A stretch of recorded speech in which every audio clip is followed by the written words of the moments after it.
A United States Army colonel walked into a joint Allied briefing tent at Bien Hoa in the spring of 1968, scanned the row of Australian soldiers standing at attention along the back wall, and stopped at one sergeant whose chest carried something the colonel had never seen before: purple ribbon, two thin stripes of dark green at the edges, a small silver clasp pinned across the center with a single word the colonel could not read from where he stood.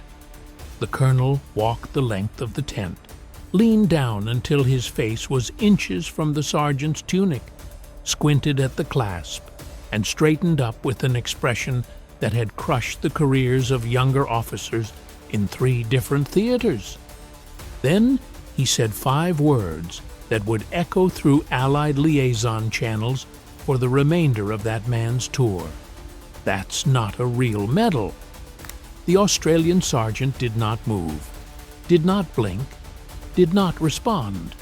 The colonel, taking the silence for confusion or perhaps insubordination, repeated himself with greater emphasis: "Sergeant, I'm telling you that ribbon is not a recognized decoration. You will remove it before the next briefing, or I will have it removed for you." The other Australians in the tent, 2 officers and 4 enlisted men, all wearing the same purple and green ribbon, some with 2 clasps, one with 3, said absolutely nothing. They simply watched the colonel the way a pack of working dogs watches a stranger who has wandered into the yard, calm, unblinking, calculating exactly when and how to act if action became necessary. What the colonel did not know, what almost no American officer in Vietnam knew in 1968, was that the ribbon he had just dismissed as fake was the campaign ribbon of the most secret war the British Commonwealth had fought since the end of the Second World War. A war so classified that its existence would not be officially acknowledged by the Australian government until 1996. A war fought across a border that did not, on any official map, ever record a single Australian soldier crossing it. The men wearing those ribbons had killed more enemy combatants in 18 months of secret operations than the colonel's regiment had killed in 2 complete tours. And the colonel had just looked one of them in the face and called his service a lie. Stay with me, because what happened in that tent did not just embarrass that colonel. It exposed a gap in American military awareness so profound that decades later the Pentagon was still quietly trying to understand how their senior liaison officers had been walking past combat veterans of a war they had never been told existed.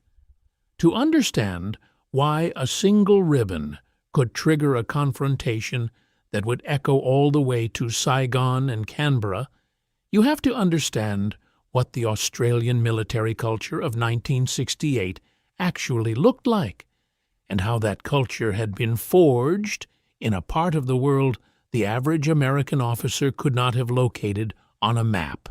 The story does not begin in Vietnam.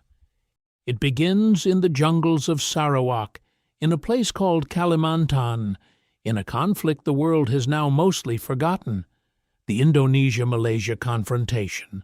Confrontasi, a 3-year, undeclared, low-intensity war that ran from 1963 to 1966, that pitted Commonwealth forces against Indonesian regulars and irregulars in some of the densest jungle terrain on Earth, and that produced a generation of Australian soldiers whose tactical education had nothing in common with anything taught at Fort Bragg or Fort Benning. The confrontation began when Indonesian President Sukarno announced his opposition to the formation of the Federation of Malaysia in 1963. He launched a campaign of armed infiltration across the borders of Sarawak and Sabah, sending Indonesian regulars and trained irregular volunteers into Malaysian territory to destabilize the new federation. Britain, bound by defense treaties to Malaysia, deployed forces from across the Commonwealth to respond. By 1964, the conflict had escalated to a point where the director of Borneo operations, British Major General Walter Walker, faced a problem that conventional doctrine could not solve. The Indonesians enjoyed sanctuary across an international border that Commonwealth forces could not legally cross. They struck whenever they pleased, retreated to safety, regrouped, and struck again. Conventional defensive operations could not break this pattern. Walker's response was an operation so secret it would not be publicly acknowledged for decades. Operation Claret, cross-border raids by small Commonwealth units conducted in complete secrecy into Indonesian Kalimantan. The objective was simple: hit the Indonesians on their own ground, disrupt their staging areas, ambush their resupply columns, make their side of the border as dangerous as the Malaysian side.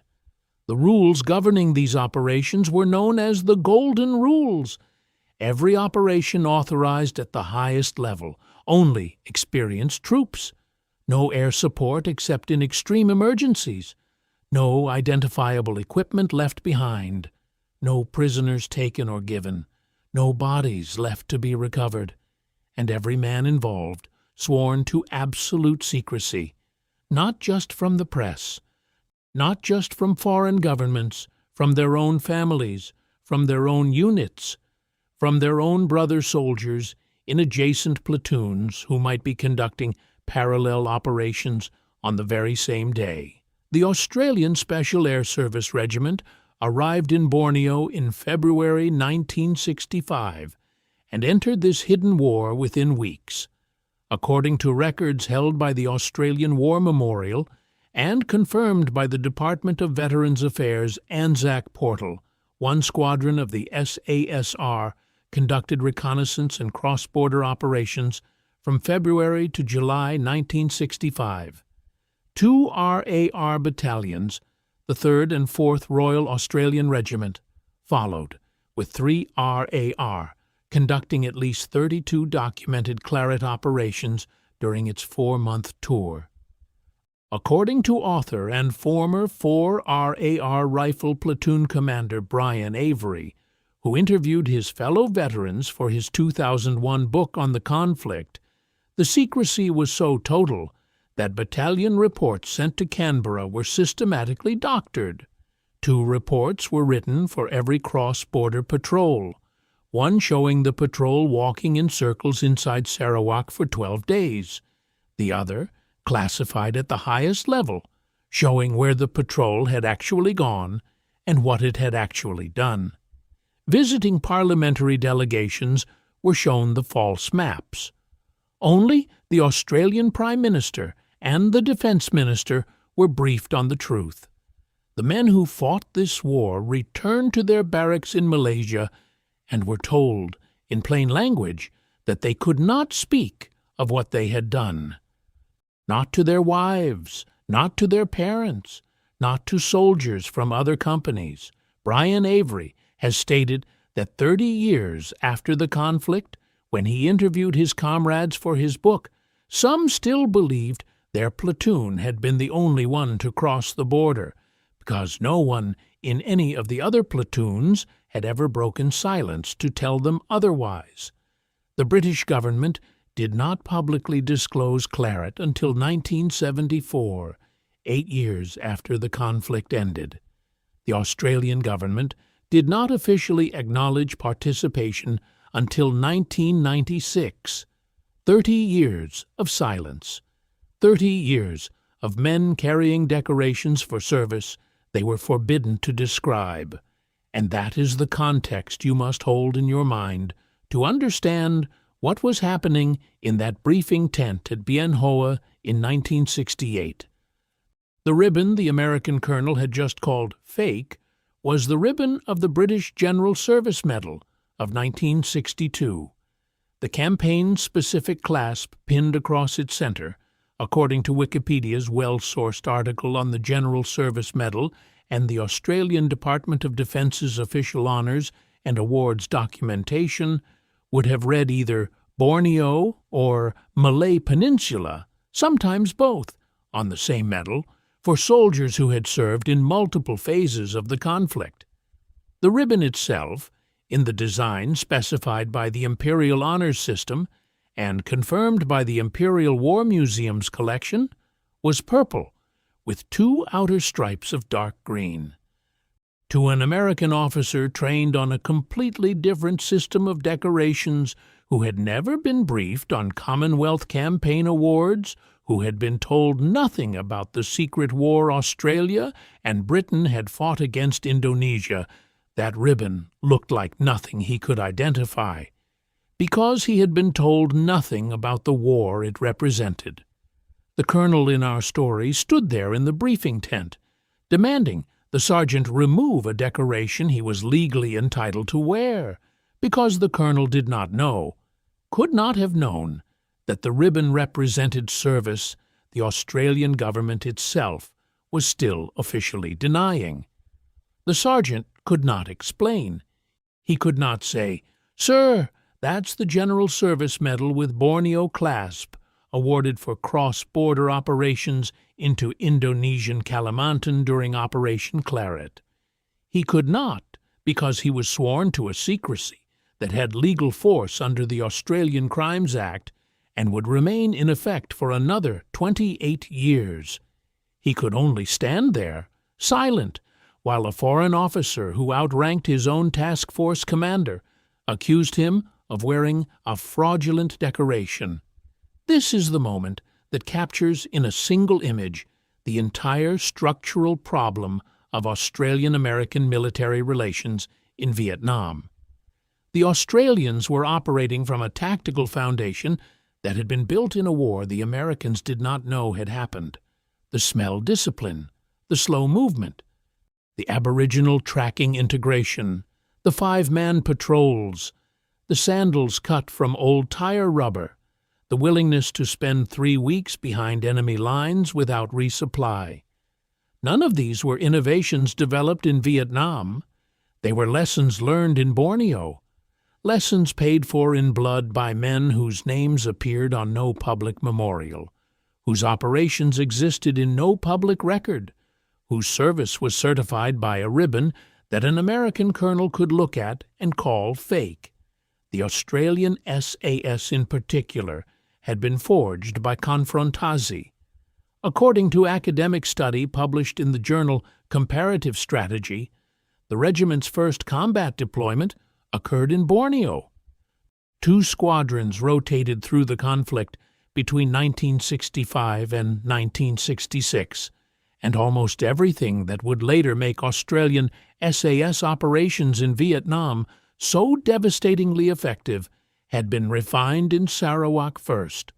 The doctrine of operating in 4- or 5-man patrols, the integration of indigenous tracking knowledge, the counter-tracking discipline, the patient, silent movement, the psychological warfare techniques that turned every contact with the enemy into a message designed to shatter morale. All of it had been tested in Borneo, refined under conditions of complete operational secrecy, and brought to Vietnam ready to deploy. When the same operators arrived in Puoc Tuy Province in 1966 and began conducting reconnaissance operations into the Long Hai Mountains and the Mae Tau complex, they were not learning, they were applying lessons from a war the Americans serving alongside them had never been told existed.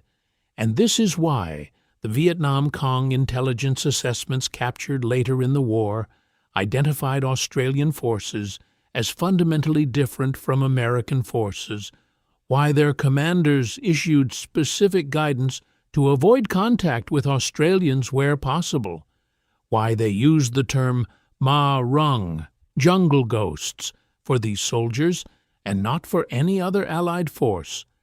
The Australians had not arrived in Vietnam to learn jungle warfare.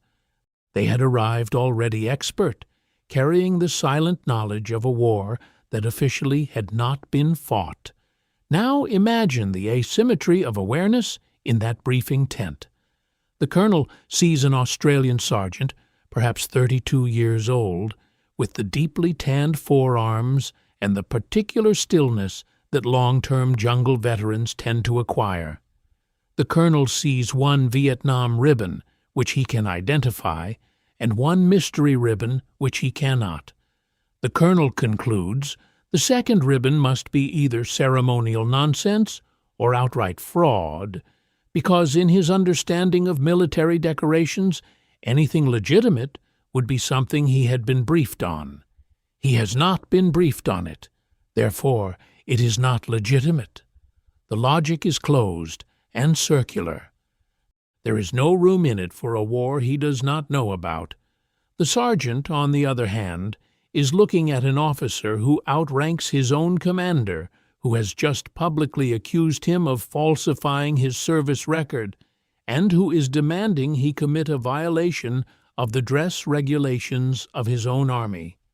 To remove a properly awarded decoration on the order of a foreign officer would be a disciplinary offense under the Australian military code. To explain why he cannot remove it would violate the secrecy framework that bound every veteran of Operation Claret. The sergeant is caught between two impossibilities, and the only path through them is silence. So, he stays silent. According to the patterns of behavior documented across multiple Australian-Vietnam memoirs and after-action contexts, what would have followed in that tent followed a script that had played out in various forms dozens of times across the Australian deployment. The senior Australian officer present, perhaps a captain, perhaps a major, would have stepped forward, positioned himself between the American colonel and the sergeant, and addressed the colonel with the calibrated politeness that Australian liaison officers had elevated to an art form during their service alongside American forces. He would have said something along the lines of, "Sir, with respect, that decoration is properly awarded and properly worn under our regulations. If there is a question about its identification, I'd be happy to address it with your honors and award staff after the briefing." He would not have explained what the ribbon was. He could not have explained what the ribbon was. He would simply have made it clear, with the surface courtesy of formal Allied protocol, that the matter was not open for further discussion. The colonel, faced with this kind of polite immovability, would have had three options. He could escalate, demanding the matter go to higher headquarters, where it would be quietly buried because no senior officer in either army wanted to deal with the diplomatic complexity of disputing a Commonwealth decoration.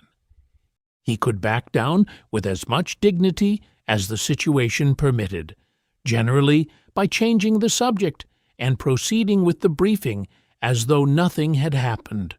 Or he could continue pressing the issue, which is what, according to the broader pattern of friction documented between American and Australian forces in Vietnam, a small but significant minority of American officers actually did. They would press. The Australians would refuse to yield. The matter would escalate to liaison channels, and eventually, after weeks of bureaucratic friction, a senior officer somewhere in the chain of command would make the problem disappear by reassigning, transferring, or otherwise removing the American officer from contact with the Australian unit.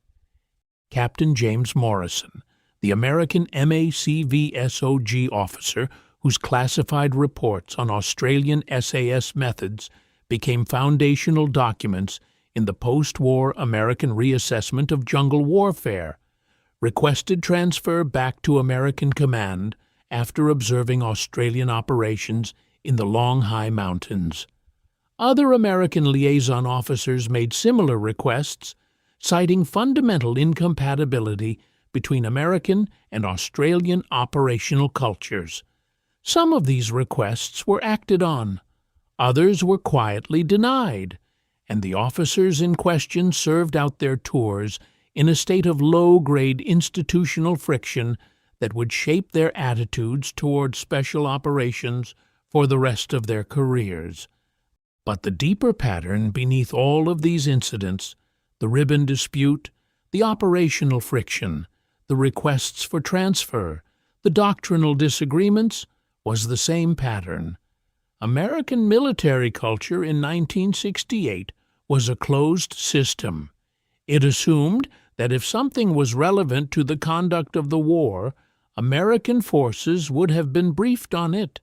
It assumed that legitimate military experience was experience that could be verified through American institutional channels. It assumed that Allied forces would either conform to American doctrine or be considered ineffective. None of these assumptions held in the case of the Australians, because the Australians were operating from a foundation American institutions had simply never been informed about. The confrontation had been Britain's war, with Australia and New Zealand contributing forces under British command. The United States had no operational role.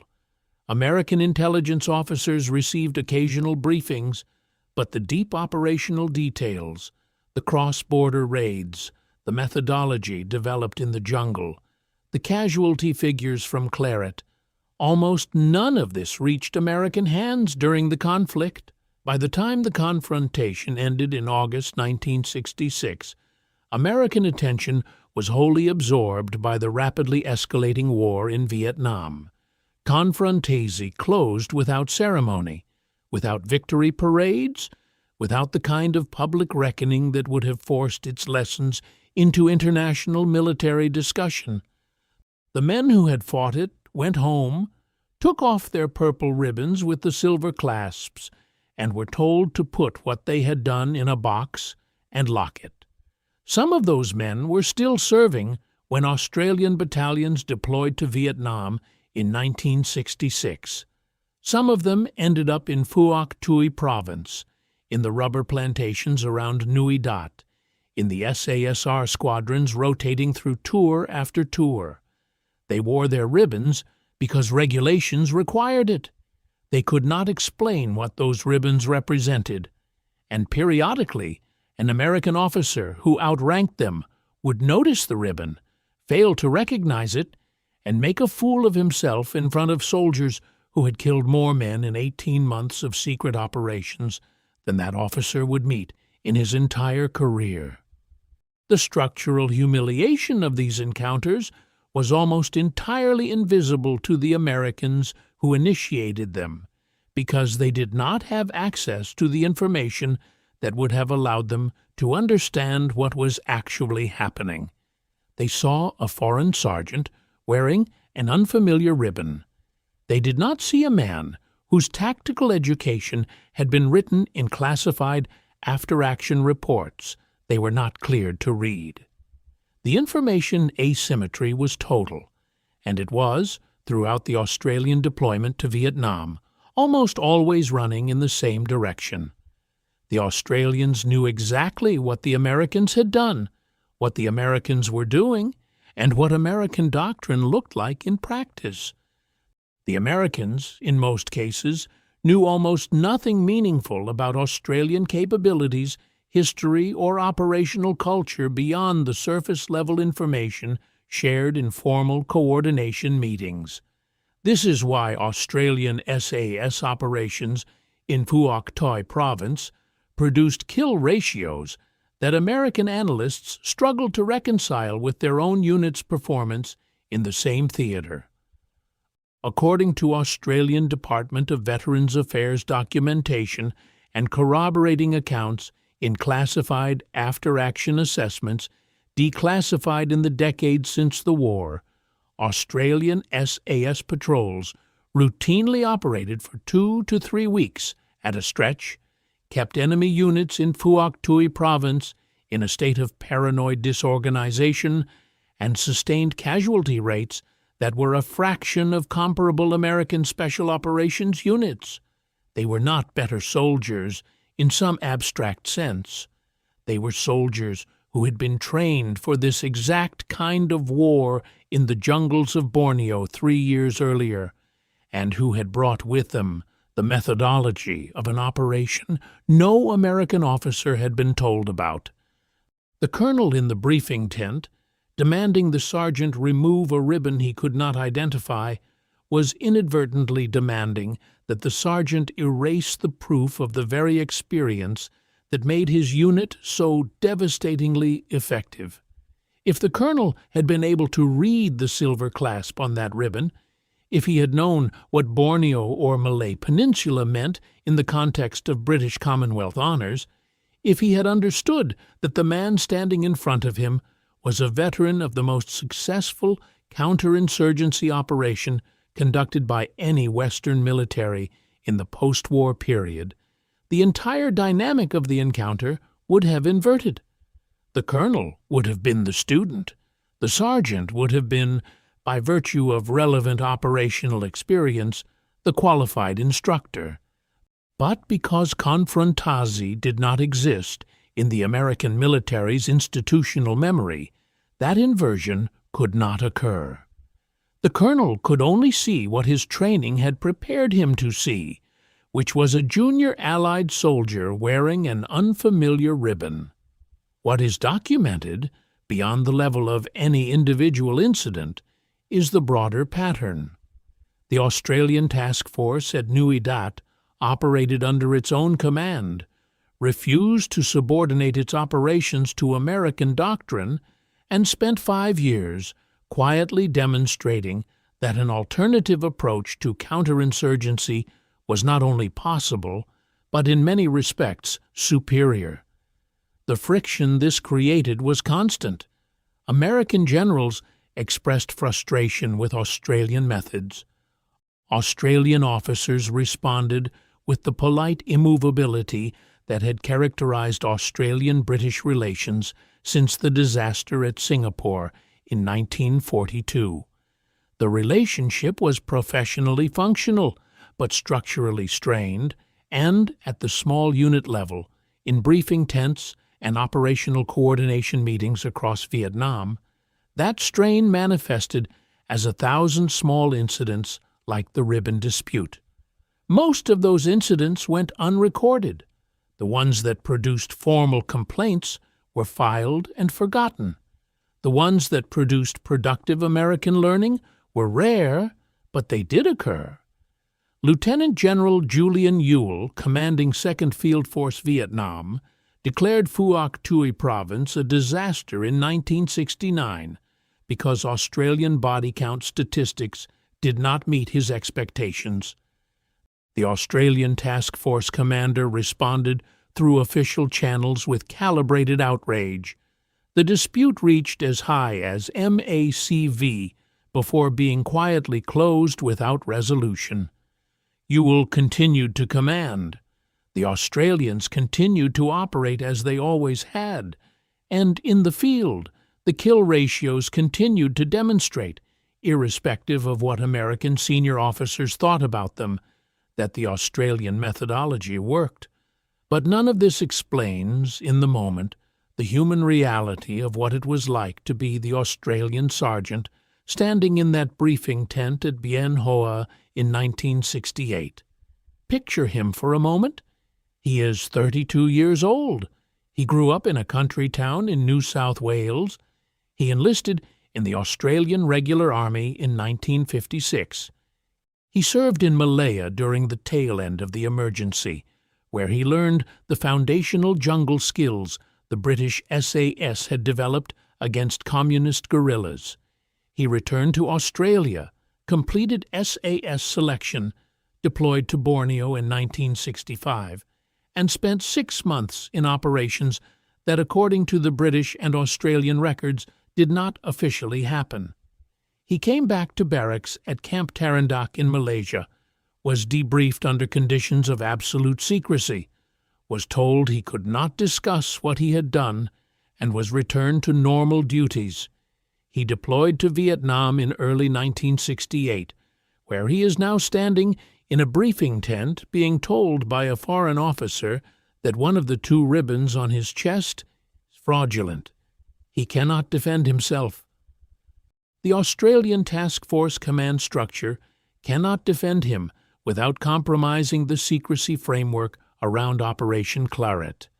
The Australian government cannot defend him because publicly acknowledging Claret would create diplomatic problems with Indonesia at exactly the moment when Suharto's new government was stabilizing and the bilateral relationship was being repaired. The British government cannot defend him for the same reasons. The ribbon on his chest exists in a kind of legal twilight. It is officially awarded, it is officially recognized, but the war it represents is officially still being denied at the highest levels of two Commonwealth governments. And so he stands there, taking insult from a colonel who does not know what he is insulting, and he takes it the way Australian sergeants have taken insults from foreign officers since the Boer War, with expressionless courtesy and the absolute confidence that the man in front of him will eventually go away. That confidence, it should be said, is generally well-founded. Across the broader documented record of Australian-American command friction in Vietnam, the pattern is consistent. American officers come and go. They serve their 12-month tours, accumulate their decorations, return to their stateside assignments. Some of them carry forward what they have observed of Australian methods. Most of them do not. Australian liaison officers, on the other hand, often serve multiple tours, accumulate detailed institutional memory of the American command structure, and become, within the small world of Allied special operations, recognized authorities on a kind of warfare that American doctrine of the period was struggling to formalize. By 1971, the Australians had been quietly teaching American special operators for 5 years. The ribbon dispute in the briefing tent was just one of the many small moments when an American officer, encountering Australian capability for the first time, ran into the wall of his own institutional ignorance and made himself look ridiculous. The legacy of that ignorance ran deep. According to academic assessments published after the war, when American military institutions finally began the serious reform of their special operations capabilities in the 1980s, many of the principles eventually adopted: small unit operations, prolonged covert reconnaissance, integration of indigenous knowledge, psychological warfare as a continuous feature of every contact, were principles the Australians had demonstrated repeatedly in Vietnam. The lessons had been available. The classified reports had been filed. American officers like Captain Morrison had submitted detailed recommendations for adoption. But the institutional culture that had produced colonels who could call a Borneo ribbon fake was not a culture that easily learned from foreign forces, and so the lessons had to be relearned painfully in another generation, in another set of jungles, against another patient enemy. What happened to the sergeant after the briefing tent incident is not, in this account, the most important thing. He completed his tour. He was rotated home. He served, perhaps, one more tour in Vietnam before the Australian withdrawal in 1972. He left the Army in the mid-1970s, around the time Britain was finally publicly disclosing Claret's existence. He went back to his country town, took up a job, raised children who knew their father had served in Vietnam but did not know about Borneo, did not know about the silver clasp on the purple ribbon. In 1996, when the Australian government finally acknowledged Claret, he had been carrying the secret for 30 years. What is documented beyond doubt in the historical record visible in archives at the Australian War Memorial, in the academic literature on confrontazi, in the post-war memoirs of Australian officers like Brian Avery, and in the formal honours and awards documentation of the Australian Department of Defence, is that thousands of Australian veterans wore the General Service Medal of 1962 with Borneo or Malay Peninsula clasps throughout the Vietnam period. According to the Australian Department of Defence, those clasps remain among the most commonly awarded clasps to Australians on the GSM, alongside South Vietnam. The ribbon was real, the clasps were real, the service was real. And every time an American officer looked at that purple and green ribbon and failed to recognize it, what he was actually failing to recognize was a foundational chapter of the very kind of warfare he was, at that moment, struggling to wage. The image that lingers across the entire arc of the Australian deployment to Vietnam is not the image of triumphant tactical superiority that some popular accounts have constructed. It is something quieter and more melancholy. It is the image of a man standing silently in a briefing tent, wearing a decoration he is not allowed to explain, while a foreign officer accuses him of fraud. It is the image of expertise that cannot be defended because the war that produced it does not officially exist. It is the image of a generation of Australian soldiers carrying, in the metal pinned across the center of their ribbons, the proof of a war they had been ordered to forget. By 1968, when the dramatized confrontation in this story would have taken place, the Australian task force had been operating in Puak Tuai province for nearly 2 years. Their operational results were, by every reasonable metric, superior to those of comparable American forces in adjacent provinces. Their casualty rates were lower. Their engagement of enemy forces was more productive. Their effect on the local civilian population was, according to South Vietnamese government assessments, more constructive. They were, by any honest accounting, doing the war better. And what they were doing the war with was the doctrine, the fieldcraft, and the operational intuitions of soldiers who had been forged in a conflict that the Americans serving beside them had been told nothing about. 5 words. That's not a real medal. It is, in its way, the perfect summary of the entire structural problem of the Australian-American relationship in Vietnam. An American officer, looking at evidence of the very capability he most needed, declaring that capability fraudulent because he had never been briefed on it. An Australian sergeant, unable to defend his own service, accepting the insult in silence because the alternative would have been to violate a secrecy framework that bound him by law, a foreign war that nobody had told the Americans about, written in metal and cloth on the chest of a man they could not understand and would not, until decades later, learn from. The ribbon, of course, was real. The Borneo clasp was real. The Malay Peninsula clasp was real. The men who wore them were real.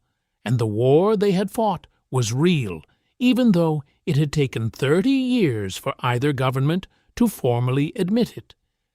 And the lesson buried in that briefing tent at Bien Hoa, the lesson that took American military institutions another 20 years to absorb, was that legitimacy in warfare is not always something an outside observer can recognize on first inspection.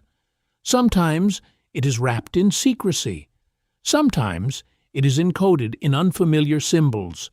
Sometimes it is standing right in front of you in the silent person of a 32-year-old sergeant who has been trying, through expressionless courtesy, to keep you from making a fool of yourself.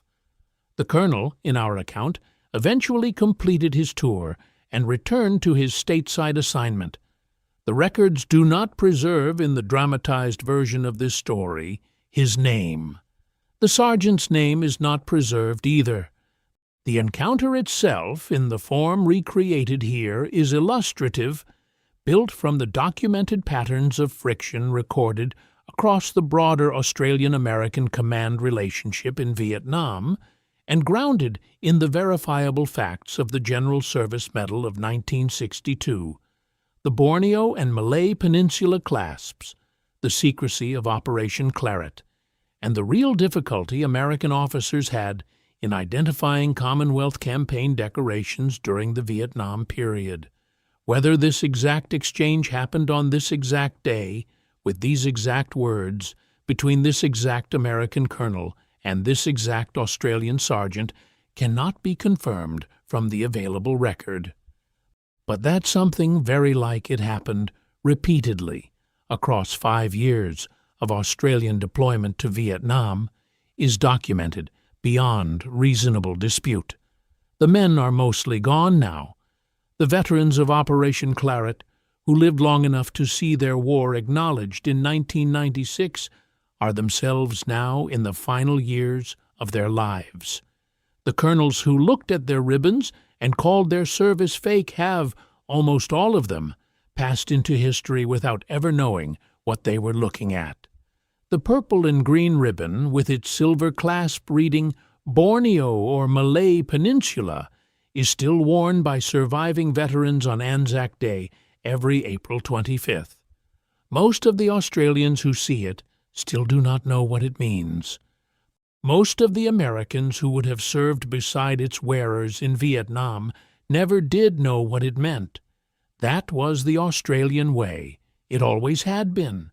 And it was, in the end, the part of the Australian contribution to Vietnam that American military institutions found most difficult to absorb, because it required them to admit that the question was not whether the ribbon was real. The question was whether they had been paying attention. The Australians had been paying attention all along. They knew exactly what their ribbons meant. They knew exactly what their service had been. They knew exactly what they were doing in Phuoc Tuy province and why it was working. They simply could not say so.